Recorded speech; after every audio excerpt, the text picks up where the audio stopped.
Merci encore une fois de plus de la confiance renouvelée à ces grands magazines d'interaction politique, économique, juridique, sociale et culturelle dénommés Actualité croisée. Les partout vous nous captez à travers le monde. Vous êtes à Paris, vous êtes à Bruxelles, vous êtes ici à Kinshasa, capitale de la République démocratique du Congo, mais également dans les 26 provinces de la République démocratique du Congo. Mesdames et messieurs, c'est votre magazine Actualité croisée. Nous parlons des questions qui concernent la nationalité congolaise, mais également qui touche directement le personnel du droit, les personnes de toge noire qui ont tendance à mener le pays dans la droite ligne, comme déformer certaines questions aujourd'hui en République démocratique du Congo. Vous nous captez à Massissi, vous nous captez à Bunagana, vous nous captez à Mbandaka, vous êtes à Kasaï central, au Kasaï oriental, vous suivez ces programmes, mais également à Kolwezi. Merci de la confiance renouvelée à notre magazine Actualité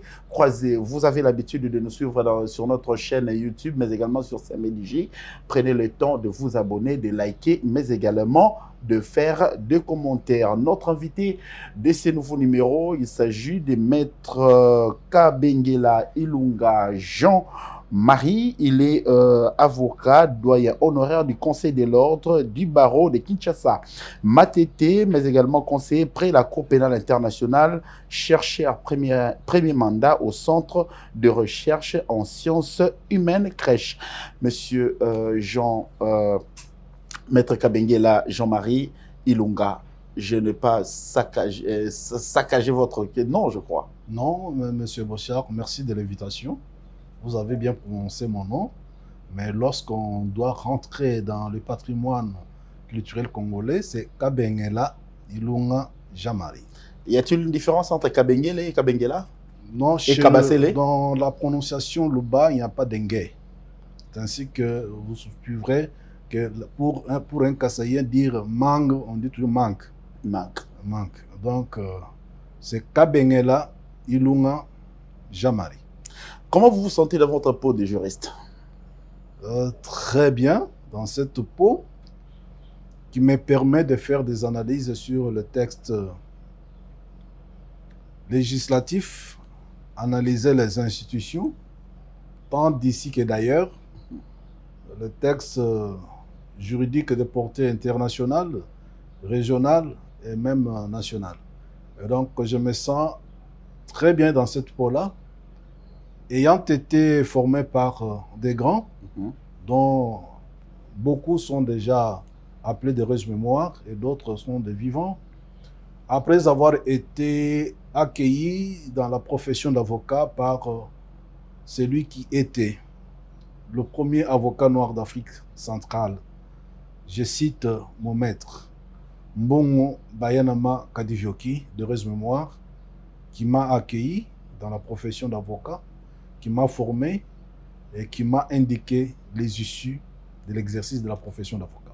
Alors, chacun a son parrain. Vous avez un parrain, mais au-delà d'avoir un parrain, vous avez suivi le cursus normal.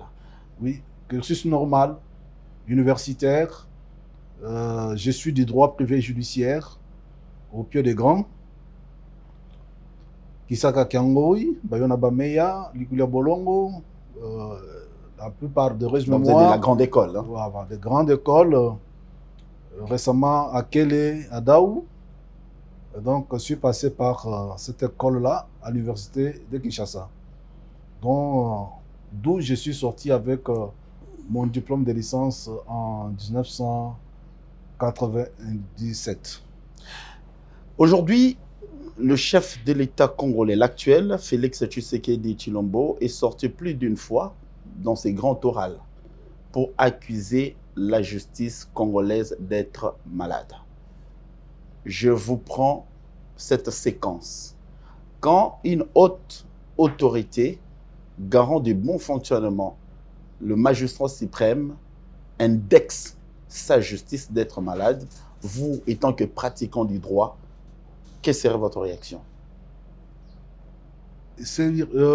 Ma réaction consiste d'abord à scruter sa pensée.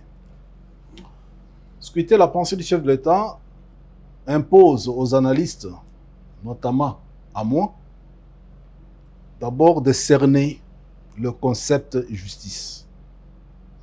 est-ce que justice veut dire magistrat? Est-ce que justice veut dire juge ou avocat? Cela m'impose le devoir d'abord de fixer l'idée que la justice est un concept systémique qui englobe en son sein non seulement les personnes qui animent l'administration de la justice, mais il faut voir au départ les instruments juridiques, tant internationaux, régionaux que nationaux. Il faut voir dans la justice les institutions érigées par la Constitution, les cours et tribunaux, civils et militaires, ainsi que le parquet rattaché près ces juridictions. Il faut voir dans la justice les barreaux, les différents barreaux. Également, voir les différents agents judiciaires, les greffiers, ainsi que les agents de parquet. Et donc, il ne faut pas avoir une pensée minimaliste de la justice qui se ramènerait tout simplement aux magistrats du siège ou du parquet. Donc, pour bien comprendre la pensée du chef de l'État, il faut soi-même être nourri que la justice englobe et les instruments juridiques que je viens de citer, les institutions, ainsi que les animateurs qui sont des personnes physiques, qui concourent à l'administration de la justice. Ainsi, quand le chef de l'État dit que la justice est malade, je peux dire oui, en partie, en ce que, au niveau déjà des instruments juridiques, nous avons une constitution qui semble, la constitution avait fait l'effort d'adaptation de notre texte fondamental aux engagements internationaux de la République démocratique du Congo. Notamment l'article 61.1 de la Constitution qui dit que quelles que soient les circonstances, même si au cas où l'état de siège ou d'urgence aurait été décrété, on ne peut pas déroger au droit à la vie. Et la République démocratique du Congo, après la signature, la ratification du statut de Rome, avait émis un moratoire à l'exécution de la peine de mort. Très bien. Mais vous comprendrez que, malgré l'existence de ce moratoire et de la Constitution, certaines juridictions ont continué, bien sûr, à prononcer la peine de mort, mais on n'a pas exécuté. Prenez le cas, maintenant, au niveau des instruments juridiques. La Constitution, ici, a dissous la Cour de sûreté de l'État, sans réattribuer les compétences qui étaient jadis plutôt, de la compétence exclusive de la Cour de sûreté de l'État. Or, en matière de l'administration de la justice, les compétences sont d'attribution. Et donc, il est resté un vide institutionnel par rapport à la gestion qui devrait assumer les compétences qui étaient jadis de la compétence exclusive de la Cour de sûreté de l'État. C'est ainsi qu'aujourd'hui, vous voyez, il y a des juridictions qui se débrouillent en prenant ou en exerçant les compétences qui étaient de la compétence exclusive de la Cour de sûreté de l'État. Notamment, toutes les infractions ayant trait à la sûreté de l'État. Donc, là, vous voyez que c'est les instruments juridiques qui dysfonctionnent, qui ne permettent pas à la justice d'être bien rendue. Vous avez, au-delà des moratoires sur la peine de mort, vous avez le moratoire sur la double nationalité. Ces moratoires n'ont pas été donnés pour que les choses changent de soi. Le moratoire sur la peine de mort, c'était pour que le gouvernement et le législateur aient le temps nécessaire d'adapter les instruments juridiques nationaux à la Constitution et aux engagements internationaux. Aujourd'hui, nous sommes en moratoire sur la double nationalité et rien n'est fait pour permettre aux Congolais de détenir au moins 2 nationalités. On attendra à un moment pour dire le moratoire sur la double nationalité est levé. Et donc, je constate déjà qu'à ce niveau-là, les instruments juridiques font dysfonctionner l'administration de la justice. Les bâtiments. Donc, les institutions existent. Nous avons les juridictions de droit commun et d'ordre militaire. Mais les instruments, nous avons déjà en 2023 la loi du 15 juin sur les droits fondamentaux concernant les personnes détenues dans le régime pénitentiaire, qui dit que près chaque tribunal de grande instance et près chaque tribunal de paix doit y avoir une maison d'arrêt et de correction. Mais depuis là, cette loi qui était entrée en vigueur le 15 juillet 2023, le gouvernement n'a rien fait.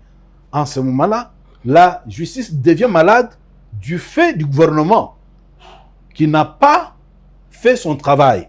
Avant, c'était le législatif qui n'avait pas produit des lois attendues du pouvoir législatif. Maintenant, quand nous descendons par rapport à la construction des bâtiments, c'est le gouvernement qui a failli à sa mission. Quant aux animateurs, notamment les magistrats du siège du parquet ainsi que les avocats, les agents, chacun a sa part de responsabilité. Il ne faut pas voir dans le dire du président de la République comme s'il visait tout simplement les magistrats. Il a même cité les avocats. Il y a des agents de justice qui, lorsqu'ils sont munis de mandats de justice, négocient moyennant de l'argent pour ne pas exécuter, pour ne pas amener la personne recherchée. Vous voyez, il s'est fait que dans la justice, dans la magistrature, comme dans tout corps, il peut y avoir des gens qui ne font pas correctement leur travail. Mais il faut voir la proportionnalité au niveau du gouvernement, voir la proportionnalité au niveau du pouvoir législatif et la proportion au niveau des magistrats. Toutes les législatures passées, depuis l'adoption de cette constitution, vous avez déjà vu au moins 20% des députés nationaux ou sénateurs qui ont déjà produit les propositions de loi. Il n'y en a pas. Sur 500 députés, vous n'avez pas 10% des députés qui ont produit des propositions de loi. C'est une défaillance. En principe, on devait même réformer notre système électoral pour dire qui peut devenir député, pour quelle finalité. Et donc, le chef de l'État peut avoir en partie raison parce que tous ceux qui concourent à la bonne administration de la justice par la production de textes, par l'érection des bâtiments, par l'administration de la justice proprement dite, chacun ne fait pas son travail attendu de lui. En tout cas, je vous ai laissé faire cet exposé magistral par rapport à ce que le chef de l'État a dit en qualifiant la justice congolaise des malades. Chacun connaît au moins là où il peut se situer par rapport aux explications données par Maître Jean-Marie Kabengela. Maître Jean-Marie, nous sommes en 2023. Avant les échéances électorales, je m'en vais remonter un peu au mois de février-mars. La question de la nationalité congolaise s'est posée avec beaucoup d'empressement. Et on voit le juriste Kabengela sortir de son silence pour animer une conférence de débat sur la question de la nationalité. Aujourd'hui, on se pose une question où on a vu comment le politicien Noël Tchani sortir avec sa loi de père et des mères qui souffre encore dans les tiroirs de l'Assemblée nationale et du Sénat. On a vu d'autres Congolais qui ont levé les tons à leur manière. On a vu des manifestations, même dans les grands Katanga, des manifestations aveugles, où les gens se sont levés pour rien, et puisqu'il n'y a rien. Alors, pourquoi avez-vous sorti de votre silence pour animer une conférence de débat qui était axée seulement sur les questions de la nationalité congolaise à travers le texte constitutionnel?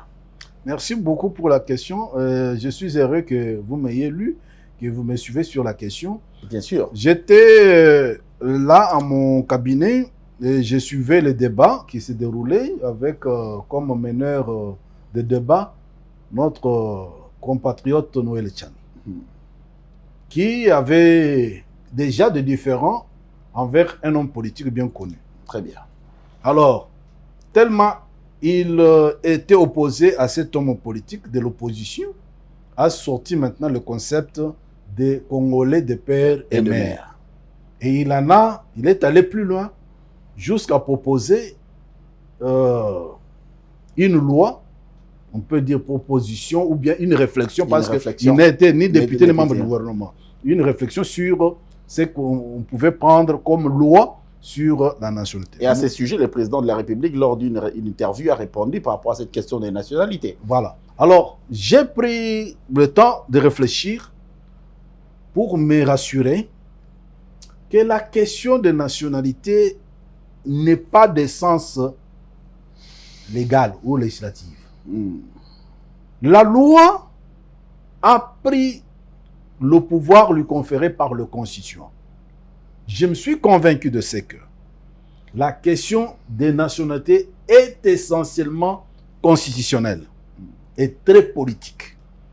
Qu'ainsi, avec ce débat-là, on risquait d'induire tout un peuple en erreur en voulant modifier la loi sur la nationalité, alors que cette loi ne prend son pouvoir que du constituant.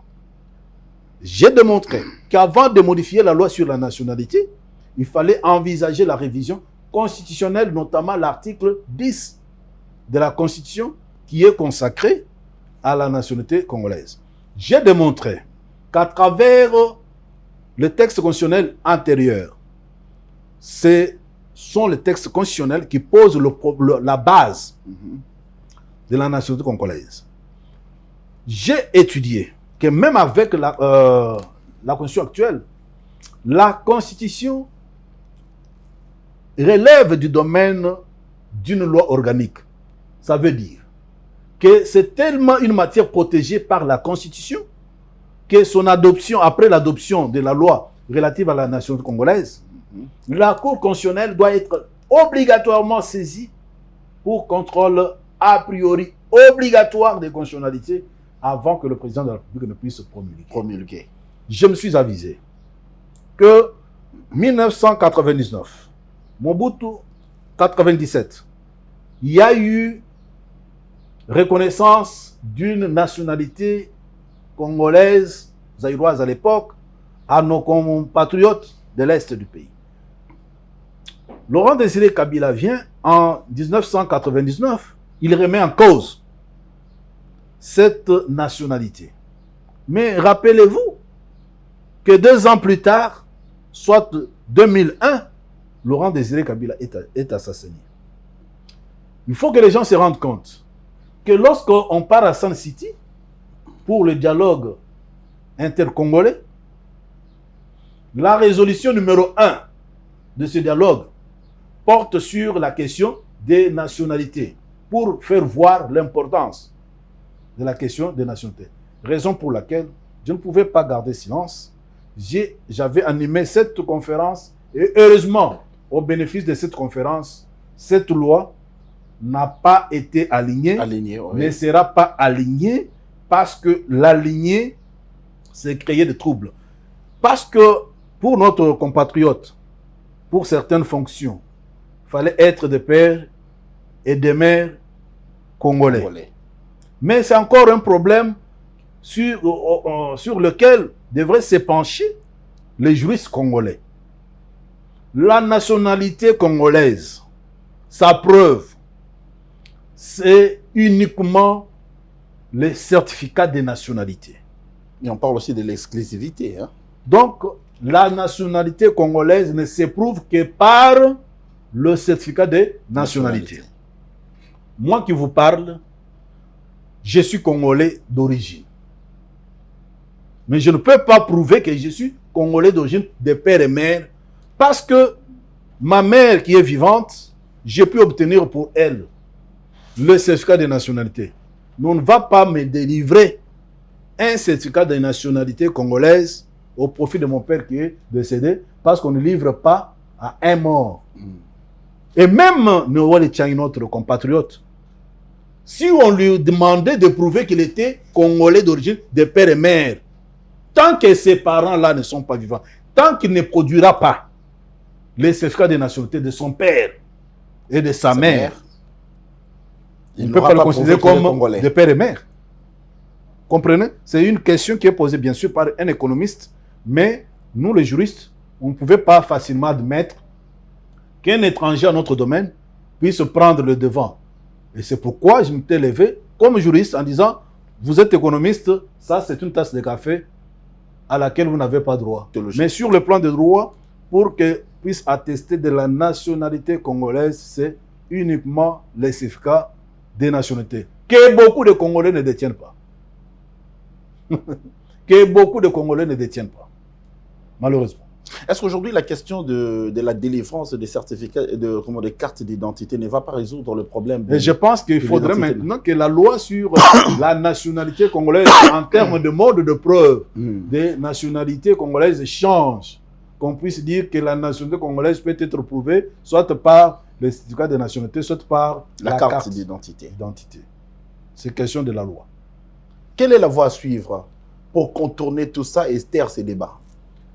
Il n'y a pas moyen de taire le débat, c'est question de sécuriser. Parce que la question reste pendante. Oui, sécuriser la nationalité congolaise par des modes de preuve qui soient fiables et sécurisés. Quel peut être le mode de preuve fiable? Je pense que des cartes informatisées, numérisées, encore faut-il que l'on puisse bien se rassurer que la personne que l'on enregistre est réellement congolaise. Ce qui est difficile. C'est un problème aujourd'hui. C'est ainsi qu'à un moment, il faut seulement prendre l'ensemble de tout ce et puis bloquer. Parce que maintenant, vous allez nier à qui la nationalité congolaise? À qui? C'est un problème compliqué. Très compliqué. Donc, on l'a mal géré dans le passé et ça nous rattrape aujourd'hui. Mais comme toute nation peut se référer à un moment donné de son histoire, à un moment, nous devons prendre le courage d'arrêter le principe, de ne plus nous traiter comme des étrangers alors que tous, nous sommes des Congolais. Savoir qui est sur tel territoire, qui se réclame d'être Congolais. Donc, c'est un problème. Vous voyez que ça a coûté, moi je vous dis, ça a coûté la vie. Et si les personnes qui suivent bien l'actualité politique, le fonctionnement de nos institutions, cette question-là cruciale, ça a coûté cher à M. Laurent Désiré Kabila. Ça coûtait cher à M. Laurent Désiré Kabila et ça continue à coûter cher à d'autres Congolais. Mais qu'à cela ne tienne, en 2023, il y a eu des candidats qui se sont fait aligner à la course de la présidentielle, peu importe tout ce qui est comme pesanteur de la nationalité. On a vu Moïse Katumbi se faire être aligné parce que la question n'avait pas vraiment, n'était pas prise en compte par la CENI. Il n'y a pas eu d'invalidé comme détenant la nationalité. Et c'est là il faut remercier, encourager la Cour constitutionnelle qui a pris son courage en main parce que la candidature de Moïse a été contestée, mais le preuve que l'on n'avait pas produite, ce n'était pas des certificats, ça ne pouvait pas emporter la conviction des juges de la Cour constitutionnelle. Et la fois, on a qualifié Maître Kabengele d'être du côté de Moïse Katumbi parce que vous avez tenu mordicus que cette loi ne puisse pas passer. Bon, les esprits faibles parlent de personnalité, évitent de parler de principes. Il faudrait tout simplement prendre mes idées, comparer à la Constitution et aux lois de la République. Moïse Katumbi, depuis que c'est l'unique homme politique congolais avec lequel je n'ai pas de contact. Vous n'avez pas de contact? Jusqu'à aujourd'hui. Alors, maître Jean-Marie, aujourd'hui, s'il fallait que le gouvernement congolais, soit de l'État congolais, puisse migrer sur le binationalité, ça pourrait résoudre quoi dans le fonctionnement même de l'État? Nous, avec tous ceux qui m'écoutent, nous sommes des pro-binationalité. Pour la simple raison que lorsque un Congolais qui acquiert une nationalité étrangère bénéficie des avantages de la deuxième nationalité, c'est au profit de l'État congolais. Et donc, tout ce que l'on peut interdire, selon les réflexions du compatriote Noël Tchani, c'est que un étranger qui acquiert la nationalité congolaise ne puisse pas exercer certaines fonctions. Mais on ne peut pas interdire à un Congolais d'origine qui acquiert une deuxième ou une troisième nationalité de ne pas exercer les fonctions. Donc, parce que d'origine, il est Congolais. Il n'a fait qu'acquérir une nouvelle nationalité. Alors, l'interdiction ou la limitation devrait concerner les étrangers qui acquièrent la nationalité congolaise et non l'inverse. Parce que le Congolais d'origine le demeure et nous suggérons même qu'on ne peut jamais perdre la nationalité congolaise. On peut perdre la congolaise d'origine, mais celle d'acquisition peut être perdue. Voilà. Donc c'est un peu ça notre réflexion. Nous sommes de ceux qui soutiennent, c'est à l'avantage d'ailleurs du moratoire sur la double nationalité. Vous avez beaucoup de Congolais. Allez au Parlement, vous trouvez combien de Congolais ont des nationalités étrangères qui se promènent même avec passeport étranger. Oui, ayons le courage que c'est un fait évident qui s'impose à nous et le droit est là pour cristalliser ce qui est acquis. Ce qui est acquis est que nous, les Congolais, nous voulons avoir en plus de la nation congolaise une énième nationalité. Mais là où les bas blessent, c'est que l'État congolais est en train de souffrir parce qu'il y a ceux qui ne sont pas congolais profitent des Congolais. Je prends la question des Banyamulenge. Je prends cette question comme ça, la foulée. C'est une question qui a tenu les politiques en haleine. Jusqu'à présent, on ne sait pas comment identifier cette tribu qui, des fois, a des identités douteuses. Ils sont congolais ou n'est pas congolais. Aujourd'hui, s'il faut que chaque Congolais acquiert une double nationalité, il peut exercer pour le Congo, il peut exercer pour un autre pays. Je ne sais pas, vous ne voyez pas qu'il y aurait un risque qui va... Je ne souhaite pas d'emblée dire que les Banyamulenge ne sont pas des Congolais.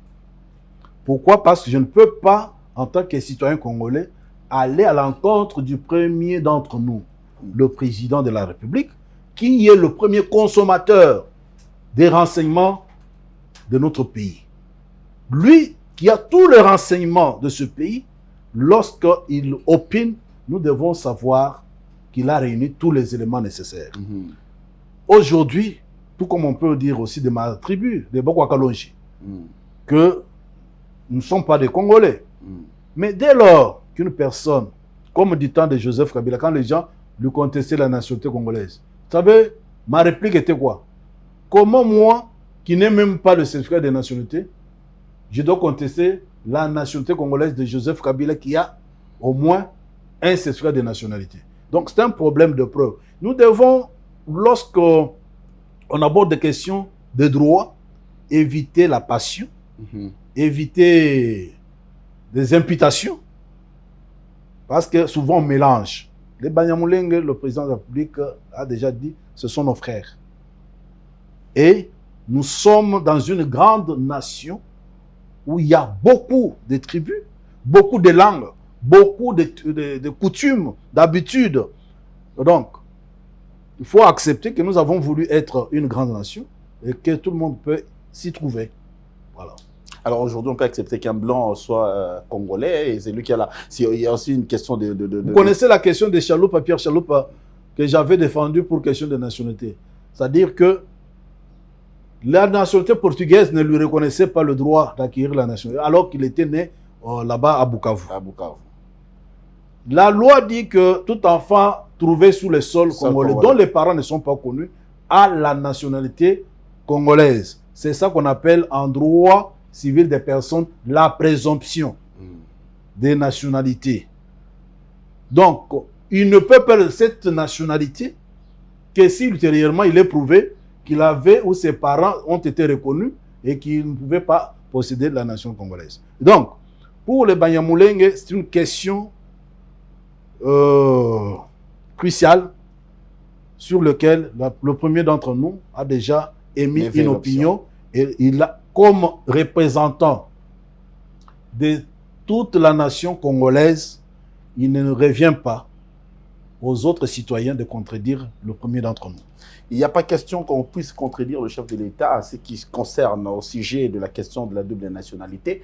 D'ailleurs, maître Jean-Marie Pas de la double nationalité, de la nationalité de nos frères, de nos frères Banyamulenge. Voilà. Maître Kabengela est en train de marteler là-dessus parce que le premier de tous les Congolais a déjà émis un point de vue là-dessus et ça a été clair. Nous passons maintenant sur une question qui fait la une de l'actualité, la révision constitutionnelle. Il y a des ballons d'essai. J'ai reçu sur cette chaise le professeur Kabissa qui a parlé. Il y a d'autres qui viennent sur la question du changement. Il y a d'autres qui viennent sur le changement, de la modification de certaines dispositions. Les dispositions qui a porté aujourd'hui les chefs de l'État au pouvoir la même constitution. Aujourd'hui, il y a certaines sensibilités qui pensent que cette constitution serait malade, devrait subir une certaine modification, soit changement. L'avis d'un expert, maître Kabengela Jean-Marie, est-ce que si vous scrutez la constitution congolaise dans son ensemble, y a-t-il deux points qui dérangent? Avant de répondre à cette question-là, je sais que beaucoup de spécialistes, mieux outillés que moi, discutent de la possibilité de changement ou de révision. Le changement d'une constitution, je peux me tromper, doit partir du néant, de la remise en question de l'ordonnancement juridique résultant d'une constitution existante. Très bien. Or, si on entame les changements de régime, la forme de l'État, certaines dispositions de la Constitution, en vertu des dispositions de la Constitution actuellement en vigueur, en suivant la procédure constitutionnelle de révision. On n'est pas dans le changement, on est dans la révision. Parce que là, c'est la révision existante qui vous indique la voie à suivre. Cela étant, je suis d'emblée de ceux qui pensent que notre Constitution mérite d'être révisée pour les raisons suivantes. Vous avez, notamment je venais d'en parler, la dissolution de la Cour de sûreté de l'État dont les compétences n'ont pas été dévolues à une autre juridiction. Il faut revenir à charge pour dire que les infractions qui étaient jadis de la compétence de la Cour de sûreté de l'État devraient être désormais exercées par telle juridiction. Nous avons cette constitution qui parle encore, nous sommes à la 4e législature, qui parle encore des institutions des transitions, des institutions de la transition. Or, on est loin des institutions de la transition. De cette constitution, l'article 220, qui est une disposition verrou, qui verrouille la non-révisabilité de certains articles, de certaines matières. Mais l'article 220 lui-même n'est pas verrouillé, comme c'est le cas au Niger. Très bien. Niger, je pense aussi, le Rwanda, si je ne m'abuse pas, le Gabon, où il est dit qu'on ne peut pas réviser la disposition verrou. Or, l'article 220, qui est une disposition verrou, n'est pas elle-même verrouillée. Au point que, pour amorcer toute la révision de matière verrouillée, il suffit de modifier d'abord l'article 220. D'autres questions. Est-ce que nous avons les institutions que nous méritons? En 2006, c'était 100 000 personnes pour un député. Nous sommes au-delà. Est-ce que nous devons rester maintenant à 500 députés nationaux? Vous voyez? Est-ce que nous devons rester à ce nombre-là? Est-ce que nous devons garder au niveau institutionnel le Sénat, qui est une institution législative incapable de faire tomber le gouvernement? Qui ne prend que les questions en seconde lecture. Voilà. Qui ne peut pas modifier l'ordonnancement institutionnel de notre pays. Il y a des questions comme celle-là qui méritent la question de nationalité. Nous devons insérer la double nationalité. Et si nous voulons l'insérer, ce n'est pas à partir de la loi. C'est à partir de la Constitution. Il faut réviser l'article 10 de la Constitution pour dire que la nationalité congolaise devient concurrente, qu'elle permet la détention d'une autre nationalité. Il ne faut pas commencer comme Noël Tchani par la loi. Il faut commencer par la Constitution. Même le nombre de mandats. Le nombre de mandats, la durée du mandat. La durée du mandat. Bon, ça peut créer des problèmes au niveau politique. Politique, voilà. Mais en ce qui concerne les réformes institutionnelles et législatives, tout doit commencer parce que c'est la Constitution qui donne l'orientation à suivre par le législateur. Est-ce que c'est le temps? Il n'y a pas de temps parce que même si après Félix, mais avec Félix, on pourrait toujours reprocher à l'un ou l'autre de vouloir tirer profit de la révision. Mais il faut réviser. Tout n'est pas problème de celui qui peut en profiter. Mais c'est la rédaction. Parce que si vous révisez la Constitution et que vous disiez dans une des dispositions, notamment les dispositions transitoires au final, que la présente Constitution, même quand vous l'adopterez en 2020, dès lors que vous dites que cette Constitution-là produira des effets à partir de 2006, ça veut dire que tout ce qui a été fait est déjà computé. Tout comme vous pouvez dans les dispositions finales dire renvoyer à plus tard l'entrée en vigueur. Vous pouvez dire c'est entré en vigueur, mais ça va produire des effets en 2010, en 2030. 30, oui. Vous voyez? Tout est question de la rédaction et de la volonté populaire. Et on peut Parce que même si ceux qui refusent la révision aujourd'hui, est-ce qu'ils savent que par voie de pétition collective, on peut réviser la Constitution? 100 000 personnes qui endossent une révision constitutionnelle et demandent au pouvoir législatif d'amorcer, d'enclencher la révision constitutionnelle. La Constitution dit que l'autorité saisie est tenue de réserver suite à une pétition collective. Donc, même si ça ne vient pas du gouvernement, même si ça ne vient pas du pouvoir législatif, le peuple, agissant par voie de pétition, peut initier une révision constitutionnelle. Est-ce qu'aujourd'hui, la révision constitutionnelle serait la bienvenue? Elle est la bienvenue. Elle est la bienvenue indépendamment des opinions politiques. Elle est la bienvenue. Selon Maître Kabengela. Selon les juristes bien informés. Et ceux qui s'y opposent à cette révision, voient noir là où c'est blanc? Vous savez, nous sommes dans un régime démocratique. Ce régime, en termes d'accession au pouvoir public, on admet la compétition. Et la contradiction. Et la contradiction. Et donc, ceux qui craignent, comment vous pouvez commencer à craindre Félix aujourd'hui? Vous pensez que si il est avec vous en compétition, vous ne saurez pas passer. Donc vous êtes impopulaire. Qui vous a dit qu'il reviendrait? Et s'il revenait, vous êtes sûr que vous n'êtes pas populaire plus que lui. Non, donc le problème au niveau politique, c'est celui-là. Ce sont des sentiments. Mais comme je vous ai dit, on peut rédiger la Constitution avec des dispositions verrous, avec des formulations, pouvant gérer ce dont on peut avoir peur. Maître Jean-Marie Kabengela, vous êtes avocat, vous êtes un éminent pratiquant du droit. Aujourd'hui, vous voyez comment est-ce que la justice congolaise est menée de main de maître, de ministre Constant Moutamba.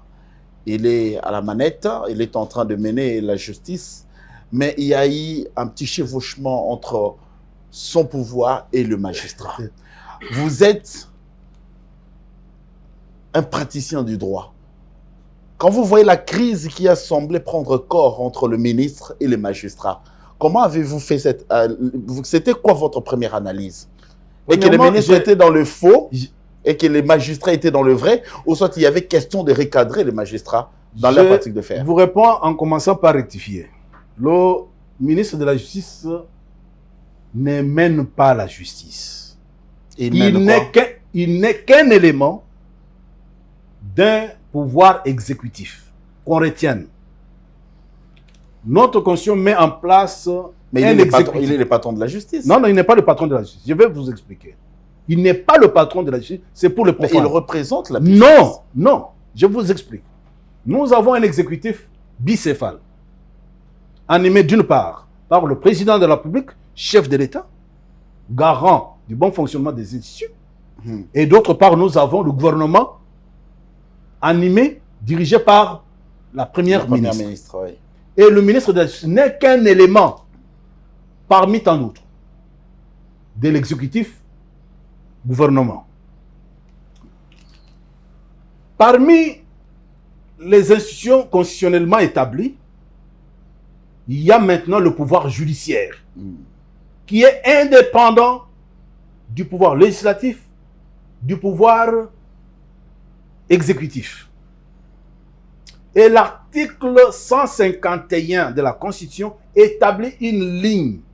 Le ministre de la Justice n'est pas le patron de la justice congolaise. Il est qui dans ce cas? Il est tout simplement membre de l'exécutif avec quelques passerelles lui reconnues, non pas par la Constitution, mais par l'ordonnance du président de la République établissant les attributions des ministères et le mode de collaboration.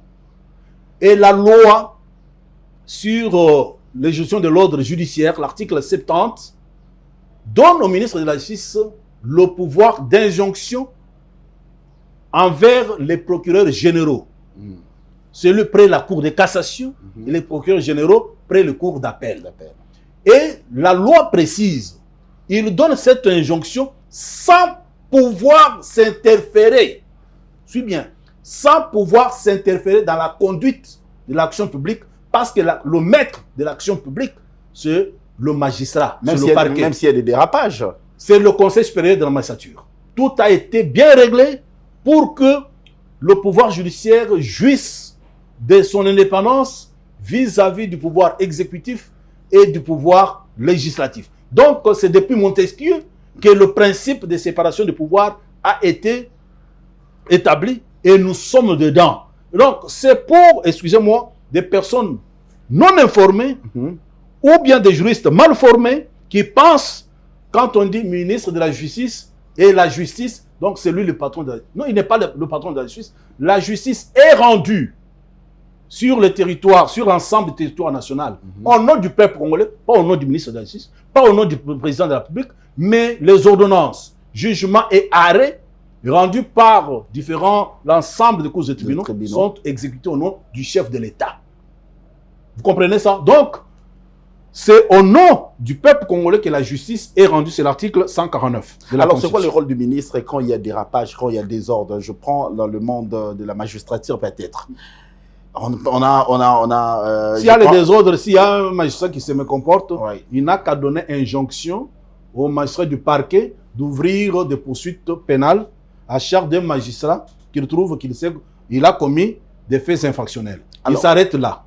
Alors aujourd'hui, il y a eu à la prison centrale de Makala, il y a eu une tentative d'évasion, il y a eu libération même de prévenus qui étaient de manière cavalière, je qualifierais, ramenés à Makala. Le ministre a pris l'option de libérer plus de 1000. Il s'est brûlé les doigts. Et plus de 1000. Alors aujourd'hui, c'est une action salutaire que la population a saluée. Non, c'est pas salutaire, c'est pas salutaire.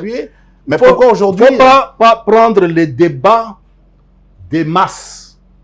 Les débats des incultes. Mais la justice, vous avez dit, il s'est rendu au nom de la population. S'il vous plaît. Dès lors que la population applaudit une action. Mais la population là qui avait saisi le juge pour que ces gens-là soient envoyés en prison. Il y a deux populations. La population qui a été envoyée en prison et la population qui avait demandé que ces gens-là soient envoyés en prison. Il ne faut pas mener les débats des...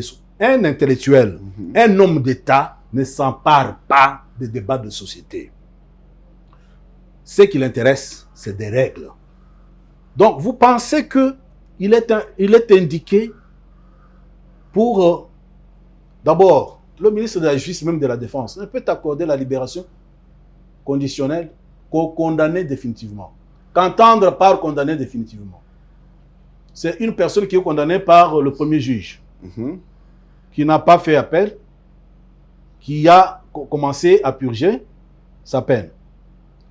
Donc, il est condamné définitivement. C'est cette personne qui est condamnée au premier degré, a fait appel, le juge d'appel l'a condamné, l'a confirmé, et il a dit, je ne fais plus de pourvoi en cassation. Il est condamné. Soit, il a fait premier degré, deuxième degré, cassation, et puis on a confirmé, il est là. Ce sont ces personnes-là qui peuvent bénéficier de la libération conditionnelle. Il faut noter que la libération conditionnelle ne peut pas être accordée aux personnes qui ont été condamnées à moins d'une année. Parce que l'exception de la loi est que, pourvu que la personne ait déjà purgé au moins 3 mois de servitude pénale. Or, si on est condamné à 11 mois, le quart de la peine ne peut pas atteindre 3 mois.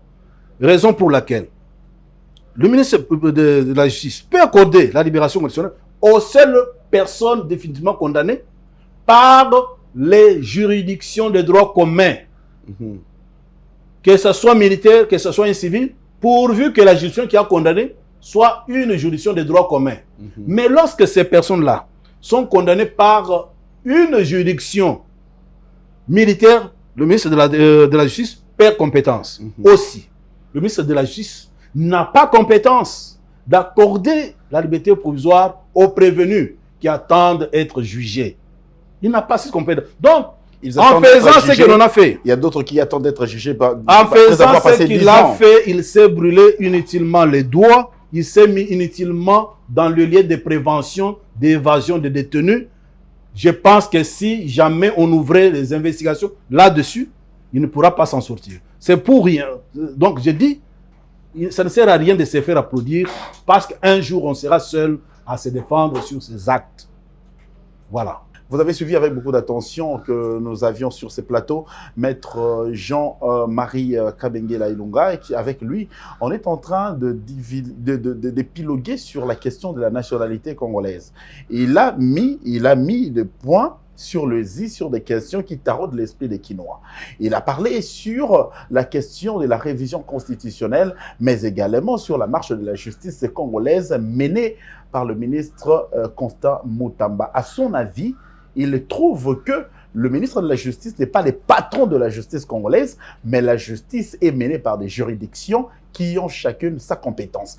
Maître Jean-Marie Kabengela, nous chutons déjà dans cet échange qui vous a pris pendant quelques minutes pour que nous puissions parler utilement. La population qui nous suit à travers le monde tire profit de vos analyses, tire profit de vos réflexions pour que demain, les Congolais ne puissent pas se détourner au sujet de la question de la nation. L'actualité, c'est aussi, je vous prends comme ça, hein, une question aussi aléatoire, c'est ce que nous connaissons actuellement avec la dérive sur les réseaux sociaux, avec des arrestations, avec des publications. La dernière en date, vous le savez, comme moi aussi, nous sommes à Kinshasa, nous pratiquons les réseaux sociaux. On venait d'arrêter une jeune dame au nom de Maria Tumba, qui était arrêtée de la manière dont elle était arrêtée. Je ne sais pas. Vous êtes un praticien du droit. Quand vous avez vu la manière dont la dame était arrêtée et la manière dont la procédure est en train d'être suivie, vous émettez quel point de vue et quelle analyse? Mon avis est le suivant. Apparemment, les poursuites pénales sont soumises à 2 principes. Il y a le principe de la légalité des poursuites et le principe de l'opportunité de poursuite. Je me suis posé la question, si pour ce qu'on reprocherait à cette sœur, Maria Ntumba, est-ce qu'il était opportun? Moi, je me suis mis dans sa peau et trouvé qu'il ne fallait pas l'arrêter. Quoi qu'il y aurait parce que même si les faits sont légalement établis, le principe de la légalité, même si les faits sont légalement établis, mais l'opportunité de poursuite peut faire que, vous savez combien combien de taux de chômage dans ce pays? Et cette dame-là se débrouille par ses envolées oratoires, par ses publicités. Mais on peut appeler quelqu'un en justice, après l'audition, on dit, madame, il ne faut plus faire ça. C'est aussi ça le rôle de la justice. De la justice, oui, oui. Pas Donc, une justice répressive. Non. Je déplore. Et là, je ne partage pas parce que pour nous qui avons fait le droit pénal au pied du grand, il n'y a pas que la légalité des poursuites. Il y a également l'opportunité de poursuite. Mais vous savez, au-delà, moi j'aurais bien voulu que ceux qui conseillent mal les autorités nationales puissent aussi répondre un jour de leurs faits. La loi sur le statut de l'opposition, vous ne m'avez pas posé cette question-là, interdit à quiconque appartient à l'opposition de participer au gouvernement central et provincial. Notez, notre président de la République, le premier serment constitutionnel, le premier engagement du serment, c'est respecter et faire respecter la Constitution et les lois de la République. Une des lois de la République interdit à l'opposition de participer au gouvernement central. Même un gouvernement de l'âge ouverture. Non, il ne faut pas prendre ce qui se passe au Parlement, mettre ça au niveau de l'exécutif. La loi en a ainsi voulu. Parce que la loi a laissé l'espace à l'opposition au niveau de l'institution législative. Et si la compétence se trouve à l'opposition? Ça n'existe pas, qu'ils attendent leur moment. Regarde même en France. Regarde en France.